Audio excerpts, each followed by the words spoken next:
Balai Pengelolaan Sumber Daya Pesisir dan Laut Pontianak merupakan unit pelaksana teknis di bidang pengelolaan sumber daya pesisir, laut, dan pulau-pulau kecil yang berada di bawah dan bertanggung jawab kepada Direktur Jenderal Pengelolaan Ruang Laut, Kementerian Kelautan dan Perikanan. BPSPL Pontianak bertugas untuk melaksanakan pengelolaan meliputi perlindungan, pelestarian, dan pemanfaatan sumber daya pesisir, laut, dan pulau-pulau kecil yang berkelanjutan berdasarkan peraturan perundang-undangan yang berlaku. Terdapat sebuah legenda dari Kabupaten Kapuas Hulu, Kalimantan Barat. Legenda tersebut perwujudan dari naga merah yang merupakan simbol kewibawaan, kemegahan, dan keberuntungan. Perwujudan dari legenda tersebut adalah ikan yang sehari-hari kita sebut ikan arwana. Arwana Kalimantan, Scleropage formosus, merupakan jenis ikan endemik Kalimantan Barat. Habitat asli ikan ini berada di perairan-perairan tawar di Kalimantan Barat seperti sungai, rawa, dan danau. Pemanfaatan yang tinggi dari jenis ikan ini membuat keberadaannya di alam semakin sedikit, sehingga jenis ikan ini berstatus dilindungi penuh dan masuk dalam listing Appendix 1 CITES.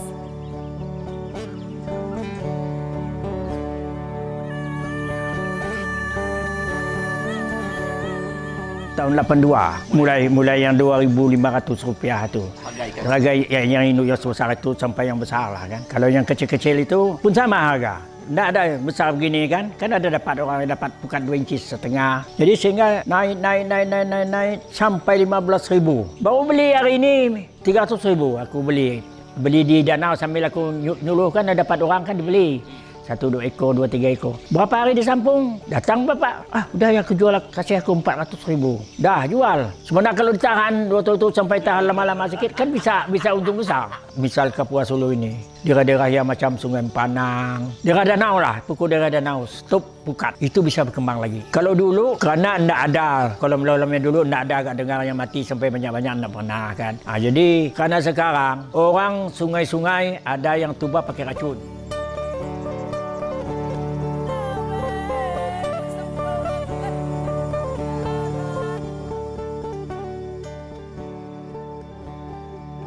Danau ini mempunyai habitat alam seperti awana yang kita sayangi dan kita cintai. Kerana pada tahun 1998, awana di desa Nengampangau ini, danau ini sudah hampir punah. Bukan dikata hampir, sudah punah. Setelah itu ada inisiatif dan sepengurus arwah Pak Ayub Minan dan Haji Jalil. Mereka ingin melestarikan dan membeli bibit-bibit ikan awana yang masih ada 2 ekor. Itulah yang kita dapat dilestarikan danau ini. Zona inilah Pak yang kita jaga, yang untuk dilindung. Ada juga zona ekonomi. Belah hulu sekitar 400 meter, belah hilir ada 500 meter. Dan tepi-tepi sekitar 25 meter kita beri jarak. Tidak bisa, itu pun dilindung. Seperti batas-batas yang ada. Jadi belah hulu pun gitu. Mungkin induk awana tu tidak bisa dipasang seperti pukat, seperti rabai, tidak bisa melewat pelampung-pelampung yang ada. Gitu. Berapapun honor-honor guru, itu ditanggung oleh Danau Lindung. Kalau mencuri Pak, itu diskor dari kampung Empangau. Pokoknya apabila terjadi dan ketemu siapapun, maupun orang dalam maupun orang luar, akan kita urusi dengan ke pihak hukum. Dan kalau saya orang kampung melanggarkan aturan, saya diusir daripada kampung Desa Empangau.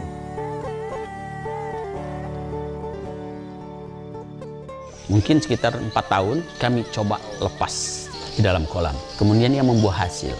Setelah membuahkan hasil, tidak ada kalimat yang menyatakan ikan tidak beranak di kolam. Pembuktian menyatakan ikan bisa beranak seperti itu di kolam. Sehingga itu pada saat itu ribut.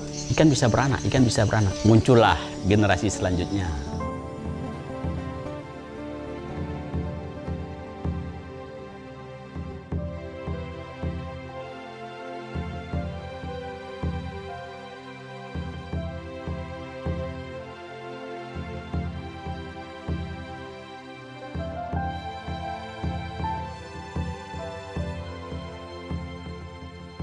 Dari lalat, langau, kelingking, jempol, kolam itu ada 5 size untuk kata. Untuk harga kita cincai lah buat bantu semua yang memelihara ikan arwana di Putu Sibau. Kalau untuk kolam itu berkisaran ya tinggal kita kaliin aja tuh 3 kantong hitungannya sekilo lah itu ya. Nah kalau untuk kolam sekitar 100 kantong, ya kurang lebih 70-an kilo lah itu ya. Tapi kalau untuk yang kecil itu 200 kantong lebih bang. Dia pakai ini bang, rak-rak itu bang, biar aman. Kendalanya kalau untuk pakan arwana ini bang, kodok banyak sikitnya kodok itu tergantung cuaca bang. Pertama, kedua tergantung orang di Sambas itu kalau udah bercocok tanam bang, padi bang, nah, itu agak susah bang barang bang. Harapan saya ke depannya mudah-mudahan semakin lancar bang. Untuk rekan-rekan saya semua yang buka sama dengan saya untuk pakan arwana, kedepannya lebih kompak. Karena hitungannya kita jual barang bernyawa. Kedua untuk bos-bos kita arwana di Putu Sibau, mudah-mudahan selalu paham dengan keadaan kami yang menyediakan pakan. Ada kalanya pakan itu banjir, ada kalanya susah. Jadi sama-sama enjoy kita piara, sama-sama dapat rezeki yang enak. Saya sebagai penampung di Kabupaten Sambas, khususnya di Semparo, dalam satu hari kurang lebih sekitar antara 1.500 ke 1.000 kantong. Kodok di sini semuanya untuk ikan arwana. Dia ada 4 size, ada size jumbo, ada jempol, ada langau, lalat. Penampung kayak saya di Kabupaten Sambas kurang lebih 50 orang. Kalau masalah pengiriman tiap hari kirim, kendalanya kalau musim padi tinggi ya kodok agak payah. Kalau untuk sekarang sih kodok sih melimpah.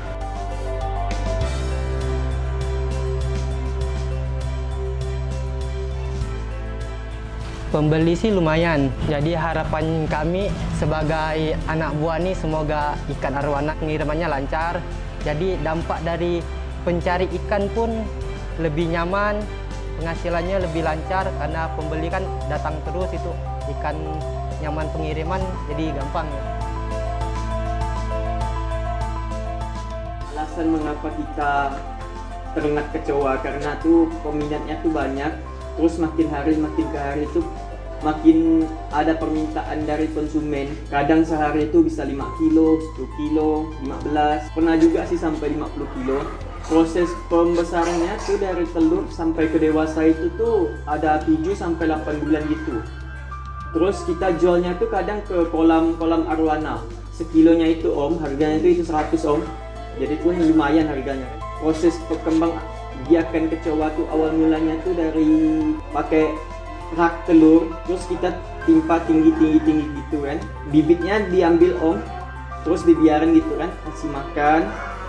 Terus seminggu sekali kita bersihin kotoran kecoanya, kan ada campur dengan telur. Jadi telurnya kita saring.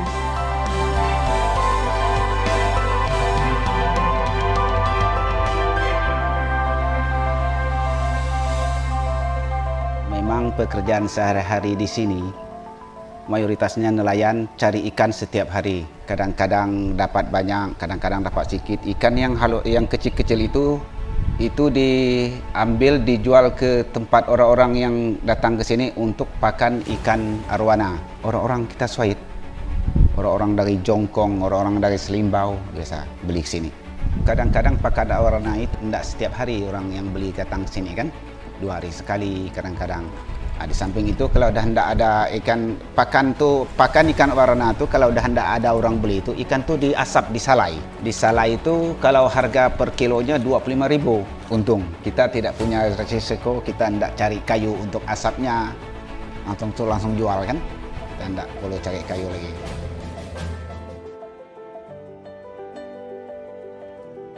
Dua jenis arwana yang ada di Indonesia, Sclerophagus formosus dan Sclerophagus jardini, merupakan jenis ikan yang dilindungi berdasarkan Kepmen KP nomor 1 tahun 2021. Sclerophagus formosus yang merupakan salah satu jenis ikan endemik Kalimantan. Berdasarkan keputusan tersebut, telah ditetapkan sebagai jenis yang dilindungi secara penuh. Secara internasional, ikan ini dikategorikan sebagai jenis yang terancam punah oleh International Union for the Conservation of Nature and Natural Resource. Nah, dia telah masuk dalam daftar Appendix 1 CITES atau Convention of International Trade in Endangered Species, sehingga pemanfaatan arwana yang bersumber dari alam atau habitat aslinya dilarang. Meskipun demikian, perdagangan arwana masih diperbolehkan dengan ketentuan dari hasil pengembangbiakan mulai dari generasi kedua. Selain arwana super red, di Kalimantan juga terdapat jenis arwana lainnya, yaitu arwana banjar red endemik Kalimantan Selatan dan arwana hijau endemik Kalimantan Barat. Dalam hal pemanfaatan jenis ikan dilindungi dan atau masuk dalam Appendix CITES, baik untuk kegiatan pengembangbiakan maupun perdagangan, wajib surat izin pemanfaatan jenis ikan atau SIPJ. Kemudian surat angkut jenis ikan dalam negeri atau luar negeri dalam kegiatan perdagangan. Nah, untuk mengurus dokumen SIPJ, pelaku usaha dapat mengajukan permohonan melalui website oss.go.id. Permohonan yang telah masuk dan terverifikasi kelengkapannya akan diteruskan ke tim teknis perizinan Kementerian Kelautan dan Perikanan. Nah, unit pelaksana teknis lingkup Direktorat Jenderal Pengelolaan Kelautan dan Ruang Laut BPSPL Pontianak bertugas melakukan pendampingan dan verifikasi lapangan dalam penerbitan SIPJ dan dokumen angkut saji dalam negeri maupun luar negeri. Dapat melakukan registrasi dan mengajukan permohonan melalui aplikasi e-saji. Kami, BPSPL Pontianak akan terus mengawal pengelolaan jenis ikan dilindungi agar sumber daya pesisir dan laut di Kalimantan dapat terkelola secara optimal.